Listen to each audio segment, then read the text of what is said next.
A special welcome to members of the board and my executive management team who are online as well today. These are unprecedented times, but through technology, we are able to stay safe while bringing these results to your home and offices. Till and I will be taking questions at the end of the presentation. Please enter your questions in the space provided on the webcast link.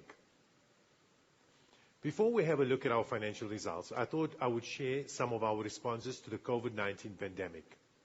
As a purpose-led company and a leading African telco, we have a clear duty as part of our social contract to assist governments and our customers to cope with the impacts of the pandemic and to contain the spread.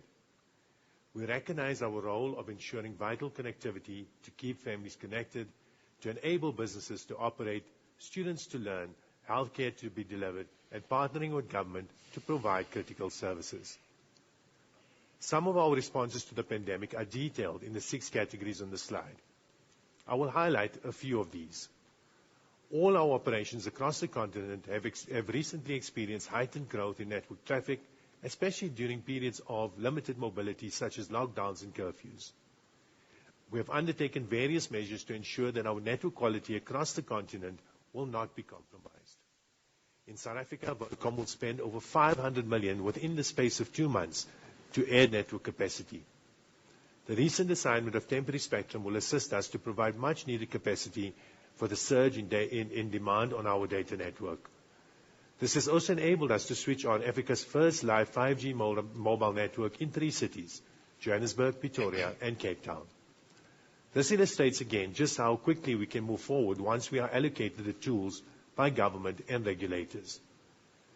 We are similarly prioritizing spend on capacity in our international operations to keep customers confidently connected. In order to keep our customers informed, we have zero-rated many critical services websites, including the official COVID-19 site and many other public hospitals and clinic websites and a number of education sites. We donated 20,000 smartphones loaded with data and voice minutes to be used to facilitate the immediate collection and transmission of data to the Department of Health to assist with the containment of the pandemic. In our international operations, we have donated funds for PPE equipment, phones, and data. We have zero-rated and greatly reduced fees on M-Pesa below certain thresholds for person-to-person transfers to minimize the use of cash for payments. We are assisting government with the dissemination of public information across all our operations.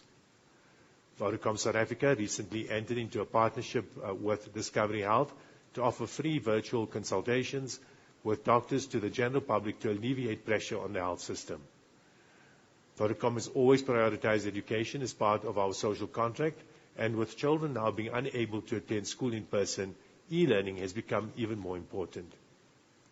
We have seen user registrations on the platform increase to over 1 million. Our e-school platform is available for free through ConnectU. We've expanded our zero-rated offering to all public schools, universities, and TVET colleges across the countries to ensure that students enrolled into these institutions will be able to access relevant information for free via these portals. We are also assisting governments with big data analytics, providing aggregated data to help track the spread of the disease, as well as to monitor population movements. This includes offering the use of location services, which is based on aggregated and anonymized information. These insights can assist decision makers in understanding how people are responding to various COVID-19 interventions, such as the national state of disaster lockdown. These are just some of the numerous activities that we have implemented across our markets to assist governments in their response. Looking ahead, we see the future in 3 distinct phases. Of course, it is very difficult to put timelines across these phases, considering the amount of uncertainty facing the world right now.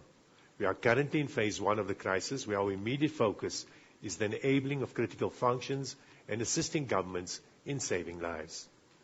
This phase was about quick responses to save lives and supporting our staff, governments, customers, and suppliers.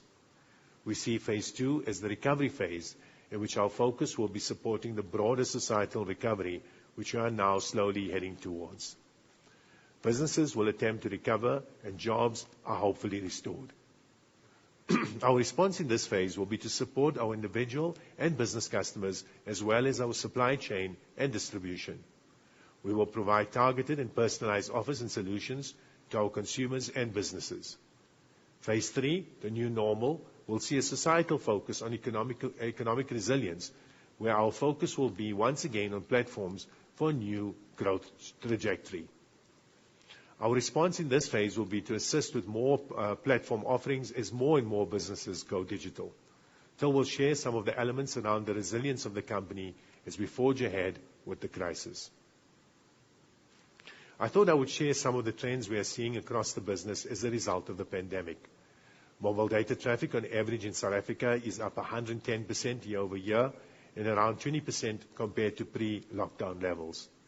In the initial stages of the lockdown, we did see spikes of 40% increases in traffic. On the voice traffic, it has mostly been flat overall, with slight increases in the consumer segment, but down in the enterprise segment. Airtime recharges has been slightly up compared to pre-lockdown, despite price adjustments with the lowering of 30-day bundles by as much as 40% from the 1st of April. As expected, roaming revenue has seen the biggest reduction. In South Africa, we have experienced around an 80% reduction. However, it is important to note that roaming revenue only makes up less than 1% of our service revenue. Gross connections are down as expected, due to our stores being closed for the lockdown period, but picking up now that they have reopened. Churn is also down. In our international markets, data traffic is up in all countries by around 10 to 15%. Voice volumes are flat, but we have seen negative trends in the DRC and Lesotho. Recharges are down except for Tanzania, which are in line due to minimal restrictions. M-Pesa revenue is down, mostly due to the free person-to-person transaction fees that are currently being offered. Let's now turn to the results for the financial year and look at some of the key highlights for the group. An improved second half performance in South Africa and the sustained growth of our international businesses has contributed to the group achieving a 4.8% growth in revenue. The past year has been characterized by strong customer growth. We now connect 116 million customers across the group, including Safaricom. This is an increase of 5.4% of the customer base. Our data customers have increased close to 11% to 61.5 million customers. Again this year, we continue to invest significantly in all our markets, modernizing our networks and increasing high-capacity backhaul fiber and microwave, while also enhancing our IT systems. Our capex spend was 13.2 billion rand, of which close to 10 billion rand was invested in South Africa alone. This equates to capital intensity of 14.6%. EBITDA grew by 11.6% to 37.6 billion rand, while operating profit grew 13.2% to 27.7 billion rand. So we'll go into more detail about normalization in his section. Headline earnings per share was up 8.9%, bolstered by the once-off BE cost of 1.5 billion rand included in the prior year. The board resolved to declare a dividend of 405 cents per share, resulting in a total dividend per share of 845 cents, up 6.3%. The diversification of the portfolio with Safaricom and Internationals acting as a rain hedge has contributed to our strong growth. The information presented on the slide shows the context of our three segments, with Safaricom only represented on a proportionate basis. The graph shows how the contribution to the group has changed in the last year. Close to 40% of the group's service revenue and just under 35% of the EBITDA comes from our international opcos in Safaricom, compared to 37% and 30% respectively last year. We have added an impressive 4.9 billion rand in service revenue to the group and 5 billion rand in EBITDA. Nearly 65% of the group customers are outside South Africa. In South Africa, despite the weak economic environment and the proactive price cuts to our out-of-bundle rates, service revenue rose 2.3%. Data usage elasticity supported recovery to the growth in the second half. Excluding a number of once-off benefits, underlying growth for the year was 3.3%. EBITDA grew 4.9% with underlying growth of 2.2%. we announced sharp data price reductions, specifically out-of-bundle data rates in the first quarter. This led to a steady increase in data traffic and elasticity with improved service revenue performance through the year. We added 1.9 million more data customers, a 9.7% increase to 21.9 million. The number of 4G devices on our network increased 34.5% to 12.9 million, while the average usage per smart device increased 56% to 1.5 gigs. The increase in the drivers of data growth give us confidence that we will continue to see elasticity to compensate for the price transformation initiatives which we agreed with the Competition Commission as part of our social contract, which we implemented from the 1st of April. As part of our strategy to build diverse and sustainable revenue streams, our efforts to introduce one more service to customers continue to gain momentum. In the pie chart on the side, you will note the contribution to service revenue of our core service revenue categories, namely consumer contract, prepaid, enterprise, and wholesale service revenues. What is included in these segments are our new services, which have been stripped out in order to illustrate the amazing growth we are seeing from these new business units. IoT revenue has grown 38.5% this year, with fixed revenue growing at 13.5%. Our digital lifestyle services and financial services businesses have grown 13.2% and 21.5% respectively. But more about these a bit later. Through our proactive pricing transformation program, we have been bringing down data prices for a few years now. Prices could have dropped faster if we had been allocated spectrum sooner. Looking back on the journey from 2017, we added more data to our integrated price plans. We then made prepaid and ad hoc bundles even more accessible and affordable by adding shorter validity period bundles to our selection in 2018. Last year, we made some dramatic price cuts in our bigger bundles, and in March of 2019, we made the out-of-bundle charging experience better for customers, with positive opt-in for out-of-bundle charges, as well as a 50% proactive rate cut over and above the regulations implemented by CASA. As of the 1st of April 2020, and in line with the agreement we reached with the Competition Commission, in keeping with our social contract, we reduced prices of all our 30-day bundles by up to 40%. Included in our social contract on our Connect You platform, we have extended further discounted bundle offers to prepaid customers in areas where the majority of people live below the food poverty line. This will benefit more than 2,000 suburbs and villages, ensuring that this benefits people that really need it the most. Data traffic increased 66% for the year, but notably 75% in the second half of the year, which is especially encouraging considering the expected elasticity due to the price cuts. A windfall from the current crisis is that we will get some increased data elasticity to offset some of these changes. All of the above have assisted in adding close to 2 million more data customers this year and selling more data bundles, which is up 15% and close to 1 billion bundles sold this year.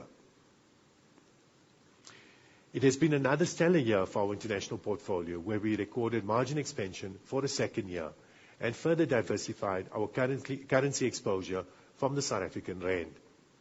An increased demand for data and M-Pesa services, together with additional customers in each of our operations, has contributed to a 12.5% increase in service revenue across our international operations. The international operations now contribute 29.7% to group service revenue. Strong customer growth of 11.5% to 38.6 million customers continues to reflect good execution of our strategy, being the leading operator in all our operations. Data services remain a key area of growth, with data revenue growing at 17.3%, as we added 2.3 million customers to reach 20 million data customers this year. The M-Pesa ecosystem continues to grow across all our operations. A bit more on that later. EBITDA grew 9.4% as margins expanded to 38.6%. We have seen strong commercial growth in Mozambique and DRC this year. The pie chart on this slide indicates the contribution of each of the international markets to international service revenue. DRC is the biggest contributor at 34%, having grown 8.3% this year. Tanzania's contribution is 30%, having only grown 0.9% this year, being impacted by the barring of 2.9 million customers from January this year. This is in line with the regulatory requirements for customers to biometrically register all SIM cards. We have reconnected 707,000 of these customers. 2.5 million customers remain non-biometrically registered as at the end of March. The barring of these customers has now been delayed in response to the COVID-19 pandemic. Mozambique had a good year, growing service revenue 16.4%, despite the impact of Hurricane Idai. On the back of acquiring 4G spectrum in all our international markets, we've accelerated our 4G rollout in all our operating companies and have grown 4G sites by 68%, spending 3.2 billion rand in capex, expanding coverage and increasing capacity. Data traffic grew 31%, with data revenue growing at 17.3% and contributing 17.1% to international service revenue. Our data customers are up 13.1% to 20 million, of which only 10.2 million customers are on smartphones. 52% of the subscriber base are data users, which also highlights a big opportunity for future growth. We continue to drive the adoption of affordable smartphone devices, with average usage per customer reaching almost 1 gig in Tanzania and Mozambique, evidencing continued growth in demand. We will continue prioritizing the monetization of data in our international operations. Safaricom continues to increase shareholder returns, with net profit up 19.5%. Service revenue grew 4.8%, supported by strong customer acquisition and a recovery of market share following price cuts in data. Mobile data has returned to double-digit growth at 12.1% for the year and 20.4% in the second half, as its recovery gains momentum driven by increased penetration and usage. Data customers grew at 10.2% to just under 20 million.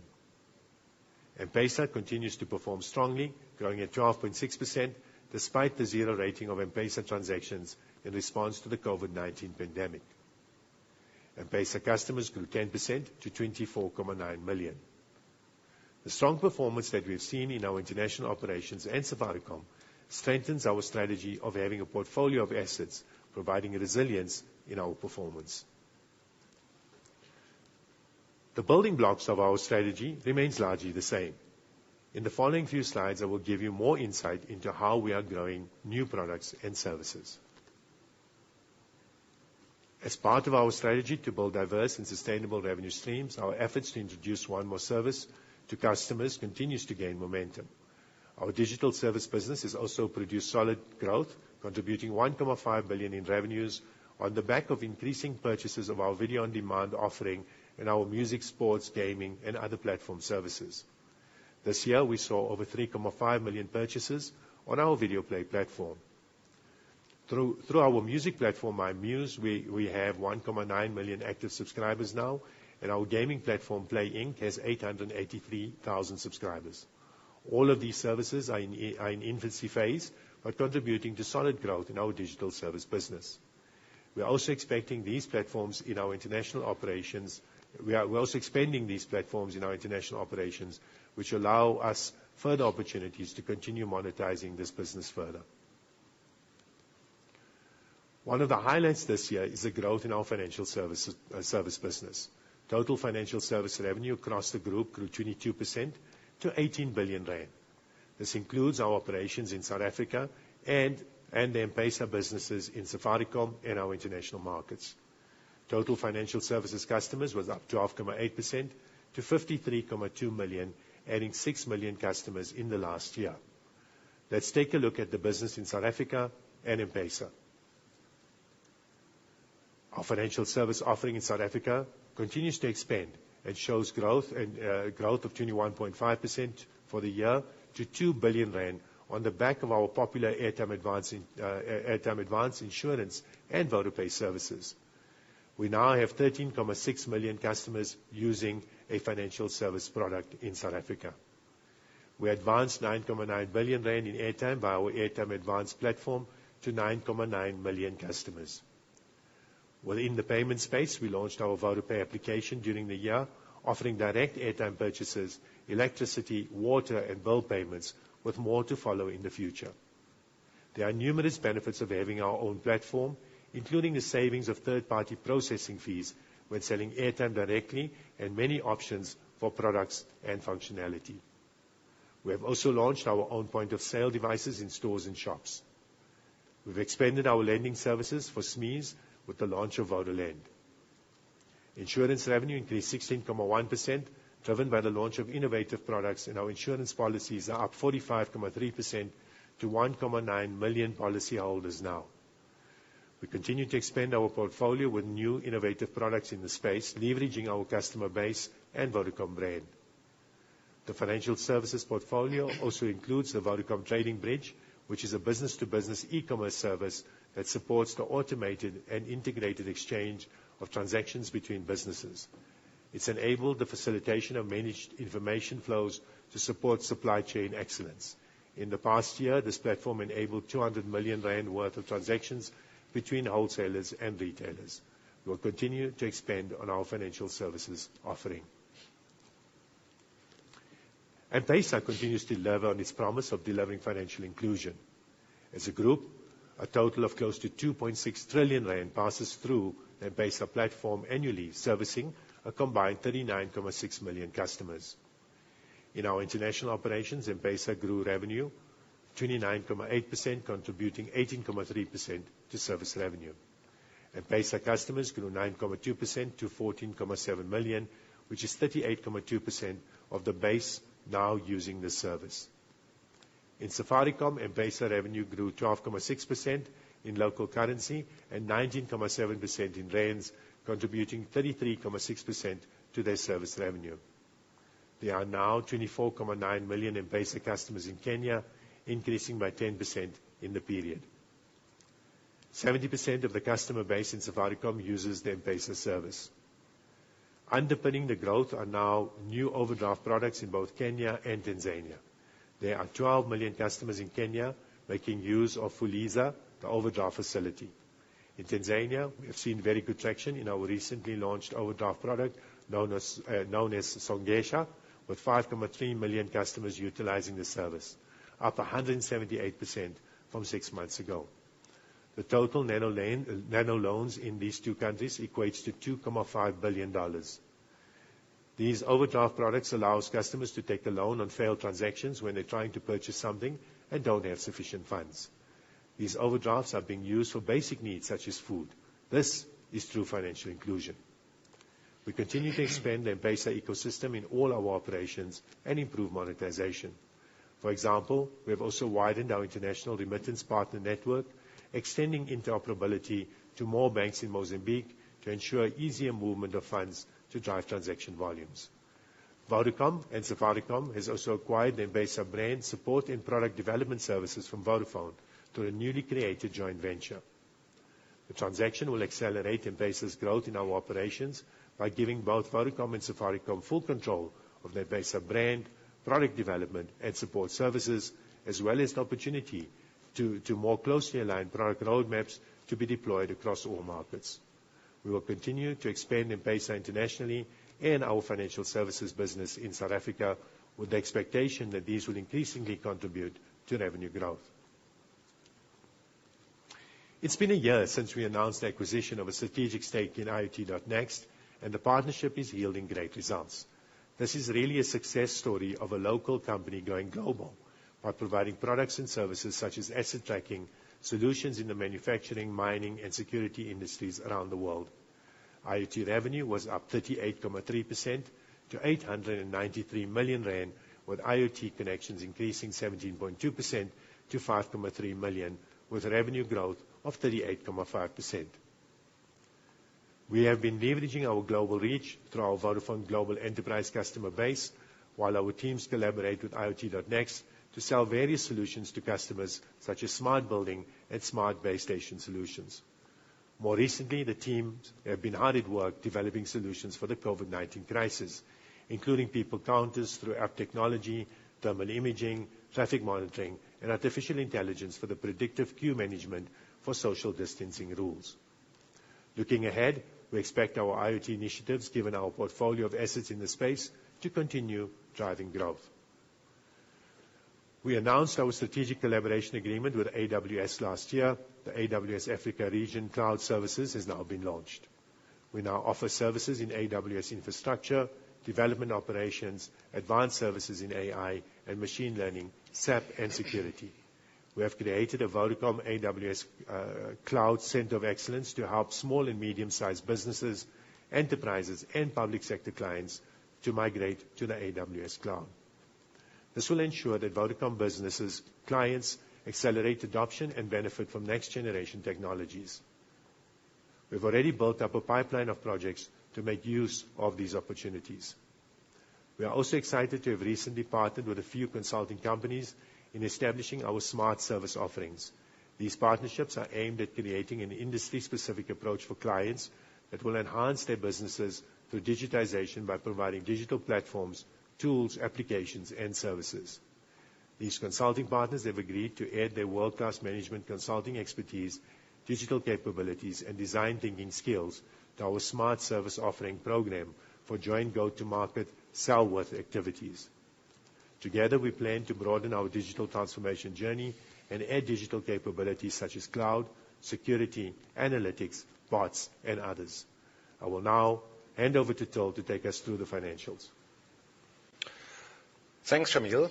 I will now take you through the financial performance.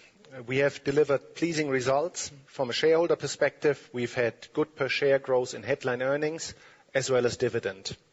This year, we are lapping our BE deal, which suppressed earnings in the prior year. This is also the first year that we are reporting under IFRS 16, the new lease accounting standard, as we've entered the new fiscal year on 1st of April. You will have a like-for-like comparison in regard to our financial results going forward. Lastly, we end the year thoroughly stress testing our business model and our balance sheet in the wake of the COVID-19 pandemic. The short answer is we are by and large in good shape, but before we get into that, let's talk about the results for the year just closed.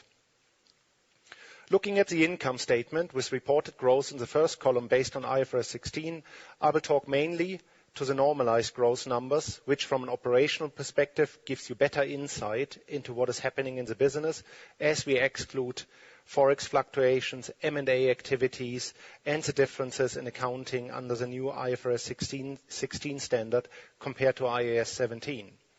Revenue increased by 4.8% or 3.5% on a normalized basis, and service revenue was up 5%, normalized 3.5%. This is solid growth at a group level. The international portfolio contributed 29.7% to group service revenue, up 2.7 percentage points year over year. EBITDA grew on a normalized basis with the international portfolio. EBITDA grew 2.3% on a normalized basis, with the international portfolio now contributing 23.1% to group EBITDA, up 4.6 percentage points year over year.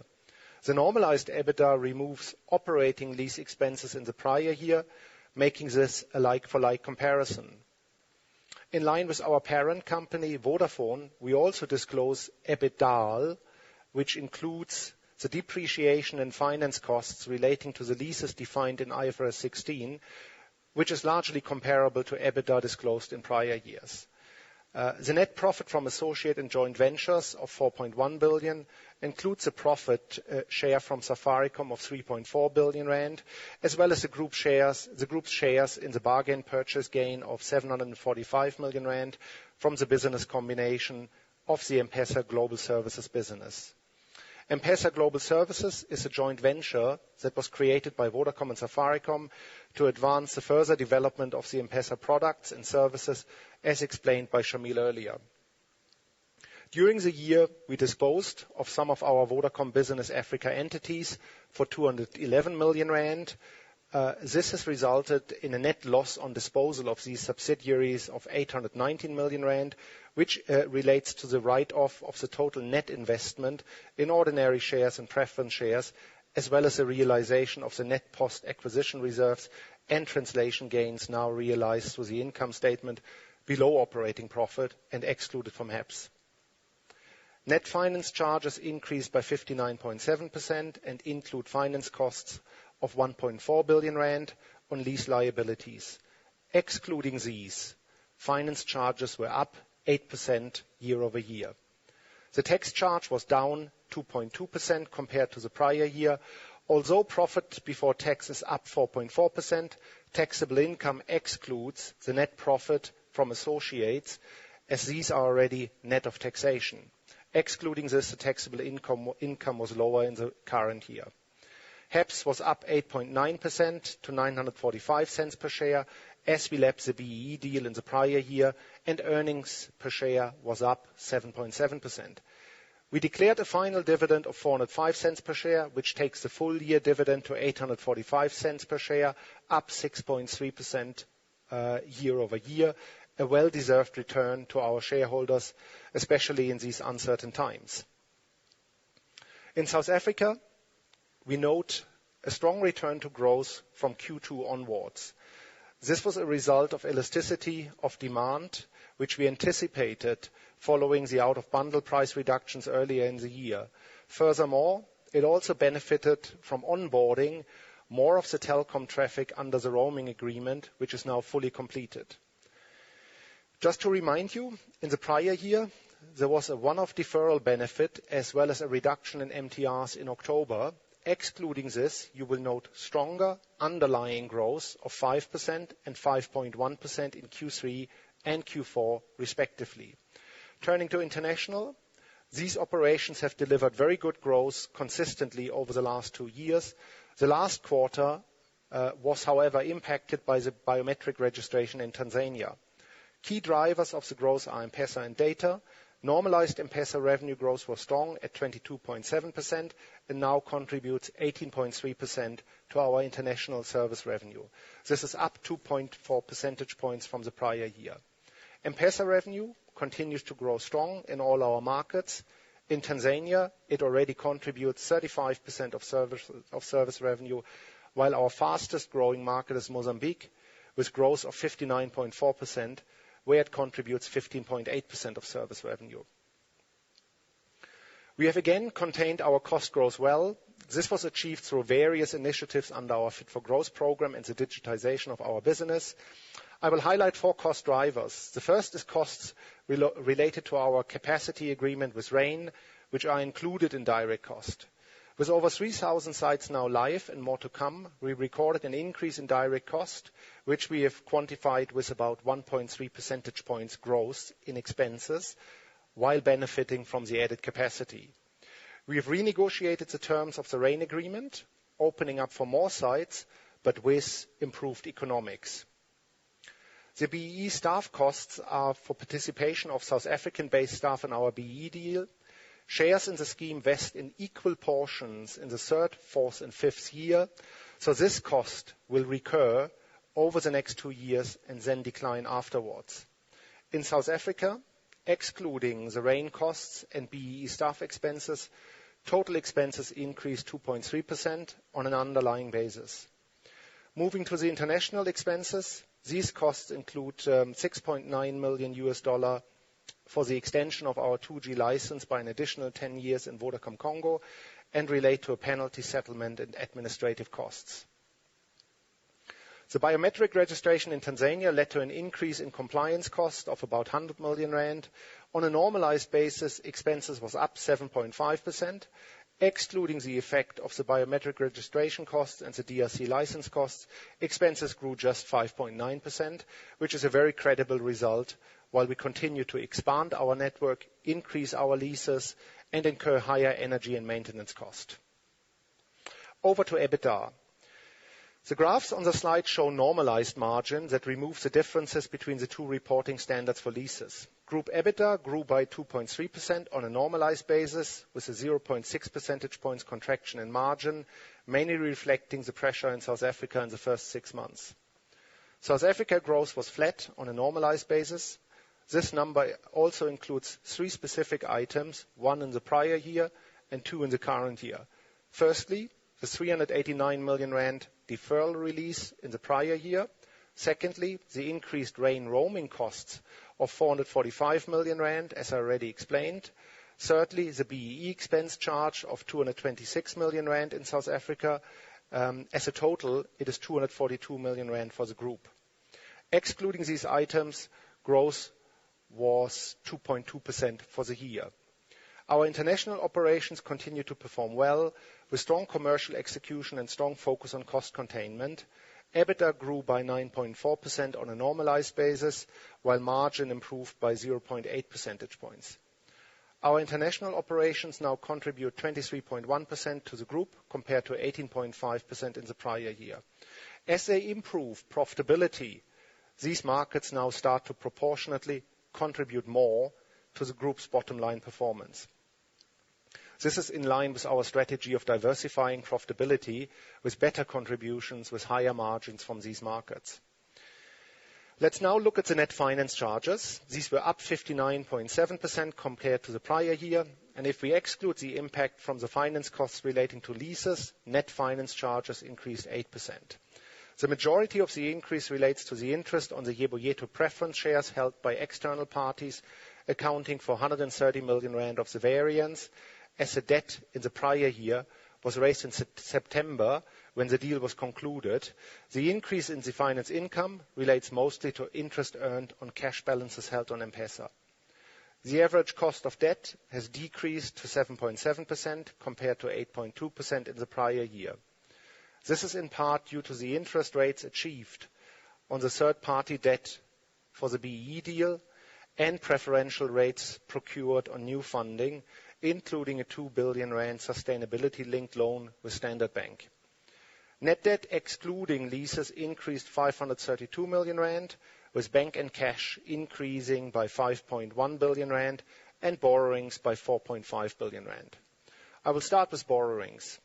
The increase relates to the new sustainability-linked loan, where the interest rate is dependent on certain sustainability metrics being met over the next 3 years and evaluated annually, underpinning our evolving focus on ESG.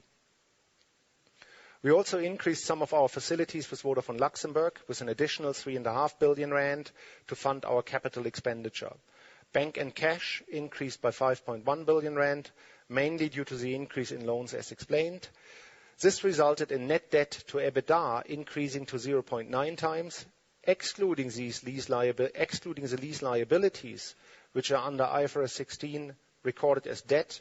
Our net debt to EBITDA is at 0.7 times, flat year on year. Again, a strong balance sheet position, which is helpful these days. The tax charge of 6.4 billion rand declined by 2.2%, in line with our taxable income, as well as the exclusion of the profit from associates from taxable income. The prior year profit before tax included a non-deductible, non-cash, non-recurring IFRS 2 charge of 1.4 billion rand, which elevated our effective tax rate. Excluding this, our prior year ETR would have been 27.9%, in line with the current year of 27.8%. Reconciling our effective tax rate from the statutory South African tax rate of 28%, you will note the largest benefit comes from the inclusion of Safaricom's net profit from associate in our profit before tax, as these are already net of taxation. This benefits the ETR by 5 percentage points. Included in the irrecoverable foreign taxes are the withholding taxes suffered on the intra-group dividend, income from Tanzania, Kenya and Lesotho, and irrecoverable withholding taxes suffered in the DRC in respect of intra-group loan interest income. Included in the non-deductible OPEX expenditure is marketing expenditure incurred in Mozambique and consulting and legal fees incurred in South Africa. The main components in non-deductible finance costs is the preference shares held in the BEE scheme and unproductive interest on the short-term loan entered into the acquisition of the minorities' interest in Vodacom Tanzania earlier in the year. The loss on disposal of the Vodacom Business Africa subsidiaries contributed 0.4 percentage points to the effective tax rate, as no deferred tax asset was recognized for these capital losses. Our key operations in the DRC, Mozambique, Tanzania and Kenya are subject to higher statutory tax rates than in South Africa, and hence a negative 0.4 percentage points impact on the effective tax rate of these tax rate differences. Operating free cash flow was up 0.6%. Working capital benefited from some timing variances at the end of the year as a result of inventory shipments and renegotiated terms with suppliers. Capital expenditure was 13.2 billion rand, which equates to capital intensity of 14.6%. This is a 0.1 percentage point above the upper end of our target range, mainly as we invested for additional capacity ahead of lockdown measures in South Africa. We also invested in additional battery capacity in more sites for periods of extended load shedding. The lease liability payments amounted to 4 billion rand, which includes the capital and interest repayment. These are the operating lease payments previously accounted for in operating leases included in EBITDA and working capital. Cash tax paid was 6.4 billion rand, 1.8% lower than a year ago, predominantly in line with business performance. The net finance costs paid increased mostly due to the payment of interest on the preference shares relating to our BEE deal for a full year compared to only a few months in the prior year. And dividend received from associate was higher due to the special dividend received from Safaricom during the year, amounting to 1.1 billion rand, boosting free cash flow growth to 9.5%. Now over to HEPS. Headline earnings per share grew 8.9%. The BEE deal cost had an adverse effect on the prior year and hence boosted growth in the year, which equates to 72 cents impact. This includes impacts from staff cost and financing, as explained earlier. Safaricom contributed positively 25 cents per share. The one-off deferral release is 17 cents, which need to be normalized for, while the core declined 4 cents. Overall, this is a strong result given the pressure in the first half on South Africa performance and evidences the added diversity that the Safaricom investment brings to our results. The board has declared a final dividend of 405 cents per share, which equates to 7.4 billion rand. A special dividend was paid out by Safaricom and passed on to our shareholders at our interim results period. Hence, the total dividend declared is 845 cents per share, which sees an increase of 6.3% on value returned to our shareholders this year.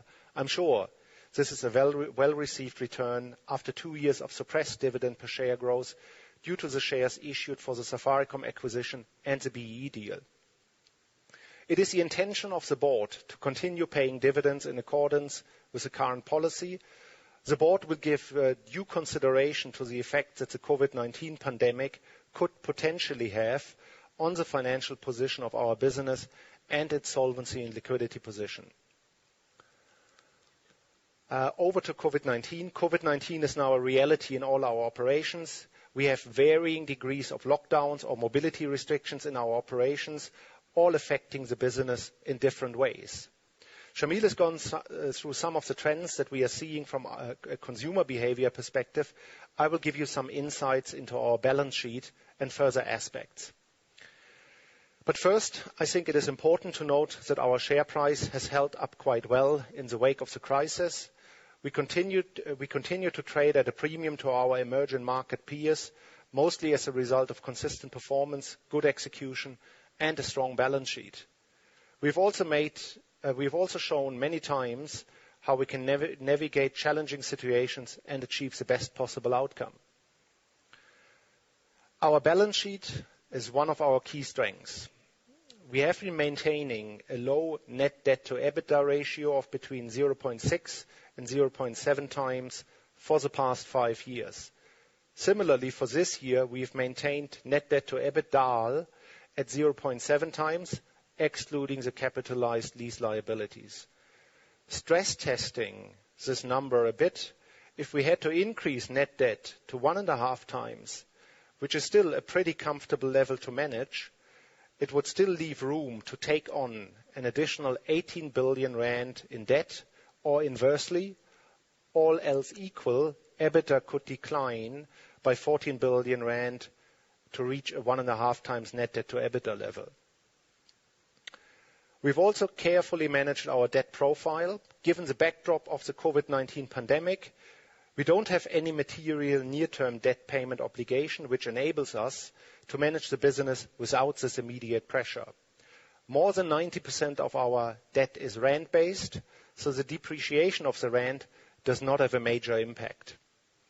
Over the past couple of years, we have maintained a market-neutral interest rate exposure between fixed versus floating debt to create predictability during periods of volatility, especially given South Africa's ratings agency outlook. We recently fixed 5.5 billion rand of our debt at a time when the 3-year swap rate was favorable as part of our refinancing activities to manage risk. And to close out on a final point, we've doubled our committed facilities to ensure sufficient liquidity should any short-term pressure arise. This brings us to our medium-term targets. COVID-19 is top of mind. Let me summarize the key points in relation to COVID-19. Telecommunication services have been classified as essential services during South Africa's lockdown, and we could see how enormously important it is for our countries, societies, under COVID-19 to stay connected, work from home, and use financial services, truly underpinning our role in enabling digital and financial inclusion. Short-term revenue dynamics have been varying across our markets. Everywhere we've seen traffic going up between 10 to 40% month on month. This is positive for revenue growth. However, we equally have offered in the international markets and Safaricom, amongst other measures, free P2P and M-Pesa transaction. This is negative for revenue growth. On the direct cost side, we save on acquisition and retention spend due to lower trading activity, but also less churn. On OPEX, we naturally save travel, events, and variable facility expenditure. Since we launched our Fit for Growth program some years ago, you heard me explaining how it targets structural cost savings from the transformation to digital. 2 comments here. 1, the experience to do everything remotely or from home for some weeks is certainly a catalyst to accelerate our digital transformation as customer behavior is changing. 2, since our Fit for Growth program is more structural, more long-term focused, we have the opportunity to save costs through short-term measures, and we've set ourselves an additional cost savings target to support our bottom line. Though we've not seen significant volumes of customers or trade partners in arrears, I do expect some short-term working capital pressure and also some increase in bad debt.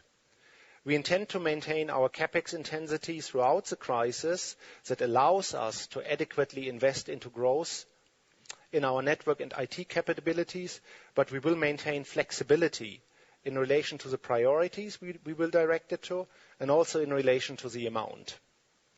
Over to the medium-term target question. There's still a high degree of uncertainty at the moment, and economic downturn will affect both our and other businesses. It is for these reasons that we are postponing our medium-term target guidance until more certainty emerges, both in terms of the economies that we operate in, but also in terms of how customer behaviors will change. Once these factors stabilize, we will resume our targets and tell you what we think, how the next 3 years can look like. Finally, this is my last results update to you. I have thoroughly enjoyed the 6.5 years at Vodacom. It was a pleasure working with you and a fantastic team here at Vodacom. And if we had a normal pre-COVID-19 results update with many of you being here in person, we would have shaken hands. But now we stick to social distancing, and I will just wave at you and say thank you, thank you, thank you. And on that note, a quick reminder that you can post your questions to Shameel and I in the space provided on the webcast link. And I'd like to hand back to Shameel for the priorities. Thanks, Till. To conclude our presentation today, I would like to highlight our 6 key immediate priorities. Firstly, on the spectrum, we remain optimistic as there has been some good progress by CASA on the allocation of high-demand spectrum.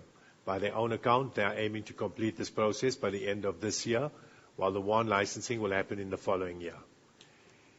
In the meantime, we have been allocated temporary spectrum to manage the increased demand. Dealing with the effects of the COVID-19 crisis will, of course, be a key priority for us, as we will continue to support our staff, governments, and our customers. Transforming our revenue into new verticals, such as digital services and IoT, will continue to be a focus area. These new verticals, with the platforms they require, are complementary to our traditional revenue streams, but also can be further leveraged from our strong brand reach and reputation in the countries where we operate. Our industry-leading applications of big data and machine learning continue to differentiate us from our competitors. We are very focused on our digital Vodacom project, and we are seeing good results so far. The opportunity for growth in fintech in South Africa and M-Pesa is significant and remains a key priority for us. Data monetization in all our markets remains a priority, ensuring that our capital investment in networks across our footprint yields the desired returns. As a final note, this will be Til's last results announcement with us as he leaves Vodacom in June. On behalf of the board and the ExCo, I would like to extend my sincere appreciation to Til for his commitment and exceptional contribution to the Vodacom Group as CFO. On a personal note, I've really enjoyed working with Til and wish him the very best of success in his new venture. We will announce the successor in due course. This concludes our presentation for this morning. Thank you for attending. Til and I will now be taking questions. Thank you, Til and Shameel. First question is from John Kim from UBS. A couple of questions. Given the COVID lockdown, is price elasticity with regard to the Competition Commission price cuts trending as you thought it could? He's also asking, given government timelines and emergency spectrum, how do you see CapEx progressing, focusing on supply chain as well? And then lastly, given the purchase of M-Pesa, any changes in strategy for Vodacom rollouts? I think firstly, on the price elasticity, what we've seen is actually very good elasticity. As we said, we've seen 40% increase in traffic, or up to 40% increase in traffic, but on average, it's been about 20% uplift. So that's been really, really strong. And 110% increase year over year in terms of traffic growth. So I would say one of the benefits of the lockdown has been that we have seen the elasticity, and it's probably been a little bit above our expectations. How do we see progress, the CapEx spend progressing or investment? The temporary spectrum allows us to basically alleviate some of the additional sites that we would have added. So what we're utilizing the CapEx for or the spectrum for is to give us capacity, especially in hotspots where we need to alleviate some of the pressure. It does show us what the capability is. If we do get access to more spectrum, how can that drive down savings? In terms of change in strategy, I think really very much what it now gives us is the ability to create a new platform for M-Pesa, and I think that's where a lot of the success will come from. So we can create a common product roadmap, but also ensure the future of M-Pesa going forward. We're not going to add more countries. What we are going to do, besides Ethiopia, which we're obviously interested in, but other than that, it's making sure that we prepare for a better, let's say, smartphone opportunity that presents itself through a new M-Pesa platform where everything can be done from the platform itself. Thank you.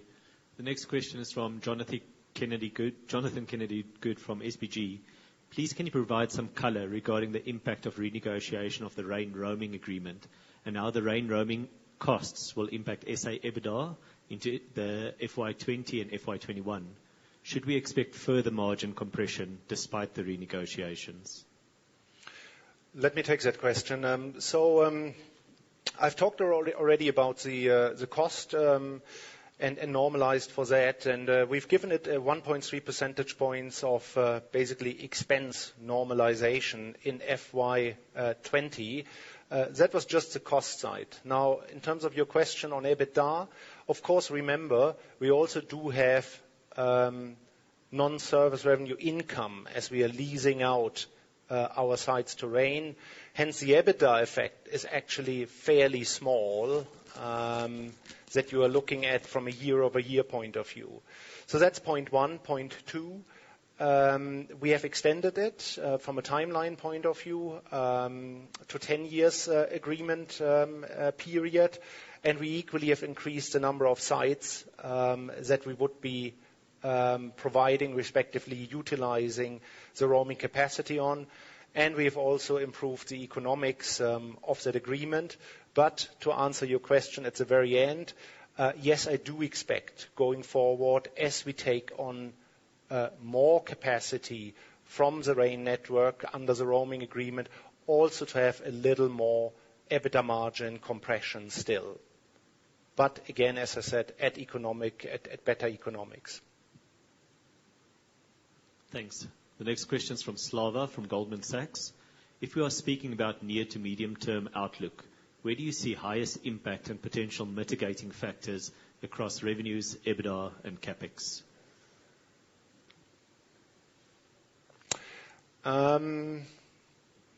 So let me just clarify first, when we talk about near term, the key question is in actual fact, how long will COVID-19 impact markets and economies?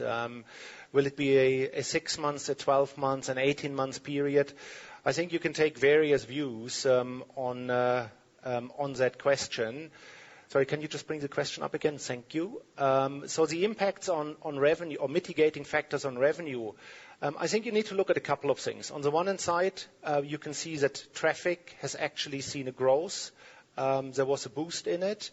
On the other hand side, you've seen that we have given in our markets short-term free-rated P2P, which is basically a negative to revenue growth. Mitigating factors going forward I expect there's elasticity. And again, you could see it's in essence a role that we play where people use more voice communication, more data communication to work from home and stay connected. Thanks, Till. Next question is from Londiwe Buthelezi from Fin24. Of the $2.5 billion in Fuliza loans issued to date, how much is the outstanding loan per customer? Do you plan to roll the service out in South Africa in future? And then secondly, and how do you do collections? As for VodaLend for SMEs only in South Africa, would you categorize it as microloans or does it compete with other bank-backed SME lending product? Is it also an unsecured loan like the nano loans in your international operations? I think the first thing to remember on the nano loans and also the SME lending loans is that we don't take the bad debt risk. Okay, the bad debt risk is taken by the institutions providing it, but it's sold through our platform, and we take a revenue share from that. So in that context, you're doing $200 million a loan. Average loans are paid back in a period of about 2 days. And bad debt ranges between 0.5% and 1% maximum. So that's the kind of, and you've got machine learning at the back of these products, so you can adjust the amount of loans and so on that you're extending to particular customers based on the individual bad debt risks. In terms of the nano lending will be expanded into South Africa as well, and it will basically be through our VodaPay platform. And we see an opportunity that if we can advance airtime, why can we not advance things like electricity, water, and other products and services? So that's the one side. The collection happens from the M-Pesa purse, or in South Africa, it will happen from the enhanced VodaPay platform that will be launched later this year. And then in terms of VodaLend, it's a SME-based loan platform where essentially we're extending loans to SMEs. That's more like micro lending as opposed to nano lending. Again, the platform provides the service to SMEs, and the bad debt risk sits with the institutions that are providing the lending at the back of that platform. We do see the micro lending to SMEs being extended across all our markets. Thanks, Shameel. Maybe another one for you from Arthur Goldstack from Worldwide Works. Does the COVID-19 crisis represent new opportunity for IoT rollout and new services? Definitely, and I think one of the things that we've been looking at, I mean, there's not much we can do about the crisis besides providing support to governments and doing as much as we can to help. But there is opportunities as well in terms of COVID, of new products and services that can be presented. An example would be mobile money solutions. As people want to move cashless is a definite opportunity. That's the one. Second opportunity is definitely in the IoT space. We've already created a number of products and services, including thermal imaging products, scanning products, queue management products, and so on. So I think there is definitely opportunities, and then obviously as businesses will move into a different type of environment, there's going to be more digitization, more goods being sold digitally, and so on. And so we've through our enterprise business also lining up a number of different products and solutions that we can provide to customers. Thanks, Shameel. The next one is from JP Davids from JP Morgan.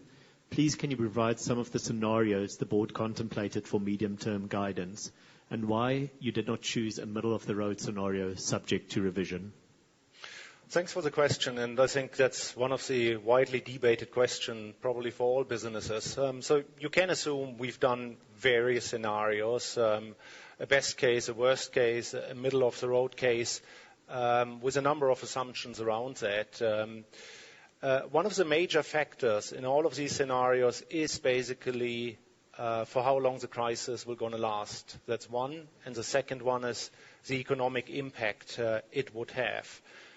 You could see over the past couple of weeks that literally every week or every second week, these forecasts for South Africa and also some of our international markets got actually revised. That's the one point I want to make. So what you can take for granted is that we've got various scenarios with various sets of measures, how to best manage and how to best progress the business. At the same time, stepping back and looking at all of them, a lot of them are highly assumption-based. And based on that, the board and us, we have decided that it is more prudent to simply take another look as basically things progress, as the economic outlook becomes clearer. We've got a little more certainty as well around customer behavior. And once that would be the case, we would be coming back and giving you a view what we think the next 3 years could look like. It's just a more prudent approach. The next one is again from Londiwe Buthelezi. You mentioned that you had received additional spectrum. You would have arrived at the current data prices a lot sooner.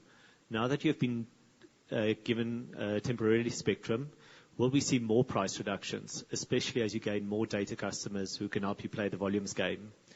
And secondly, how long do you get to keep the temporary additional spectrum? So I think the important thing is obviously there won't be any more price reductions this year outside what we've already given. I mean, there's a 2.7 billion rand package of price cuts that have happened from 1st of April, so there'll be no more cuts. This is just helping us cope with the additional traffic because of COVID-19. And I think any further price cuts will only come at the back of new spectrum. And once we can fully implement it into our network, which will then allow us to drive down our cost to produce a gig or meg of data. And I think that's the way we see it. How long do we keep the spectrum? I would say so the spectrum has been given for as long as the crisis goes on, but has to be given back before the auction takes place, and the auction is supposed to take place towards the end of this calendar year. Next question is from Uran Rajaratnam. He just wants a bit more clarity in terms of the data traffic growth that we saw in April, around the 40%, and what the 20% related to. So essentially what happened was your traffic growth going up 40% initially, and as the weeks have gone up, and the lockdown eases into level 5, people are starting to return to work. And so the traffic is now petering off a bit. And so we're seeing a overall 20% uplift in traffic, but you can see it's quite material year over year, where we've seen a 110% increase in traffic compared to last year, April. Now remember, the trends for the second half of the year was very good, but that was 75%. So 110% is quite a big jump in traffic. I've got 3 questions from Prashendran Wadyar from Nedbank. We'll do them one by one. First one, are you still looking for a fiber partner to acquire? Yes, I mean, we're still looking at fiber. We still think from a strategic perspective, we need a bigger play in the connectivity space, in all forms of connectivity. So I would say, yes, definitely we are interested in expanding fiber, both organically and inorganically. Okay, second question. Do you plan to spin out your towers, as Vodafone has done, into a separate infraco? Phil, you want to take that one? So Vodafone is obviously in the process of setting that up and getting it live. From an infrastructure point of view, that is certainly an attractive topic to look at for our Vodacom markets. Remember, our portfolio and footprint has got sufficient scale. It is a little different market by market. In South Africa, we do have already a relatively high degree of sharing, lesser so in our international markets. But at the same time, we do think that in the future, a greater degree of sharing and potentially also with such a tower company model could be an attractive opportunity to look at. And then the last question is, I saw the Please Call Me matter seems to have popped up again recently. Can you share any color on that in terms of any probable cash settlement, please? That's correct. So the Please Call Me matter, let me just give you context again. About 15 months ago, Shameel, in his role as a CEO, as a deadlock breaker, broke the deadlock that the negotiation teams between Kenneth McCarter and Vodacom had run into. Since then, it's been in the public that Kenneth McCarter and his team would like to launch a judicial review of this deadlock breaking, and they filed an application at the High Court for that. Thank you, Till. And just a note from Prashendran, just best of luck for all your future endeavors as well. Next question is from Edward John Bottomley from Business Insider South Africa. Could you give us a bit more detail on the data discounts for poorer towns that you have talked about? How big are these discounts, and how did you decide on these towns? Well, what we've done is looked at the poorest towns based on the data from Stats SA and so on, and essentially taken the 2,000 poorest towns or suburbs. And then what we're doing is through the Connect You platform, and specifically what we call Just For You Town, we essentially make data even cheaper in these 2,000 smaller towns. Thanks, Shameel. Another question from Slava from Goldman Sachs, maybe to you. Can you elaborate how Vodacom performance is structurally different versus the rest of the Vodafone group, or let's say European operators in general, during the COVID crisis? Well, I think, a lot of what we do in Vodafone is that we share best practices. So I think what's different, though, is that there's a greater reliance in South Africa on and in our markets in general, in Africa in general, on mobile networks. Whereas obviously in Europe, you've got a more balanced approach between fixed and mobile, and Vodafone's obviously fortunate to to be the largest fiber provider in Europe, so they play in both spaces. But certainly in Africa, I would say the difference is that we have more reliance on mobile networks. For the rest, I think what we're doing is sharing a lot of practices in terms of making sure that we can, we take the best practices and learnings from each market and then implement it. And being part of the Vodafone Exco has also been quite beneficial in that respect. That's it. Till and Shameel, that's all the questions that we've got. Just want to wrap up.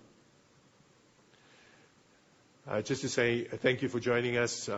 Thank you. Thank you.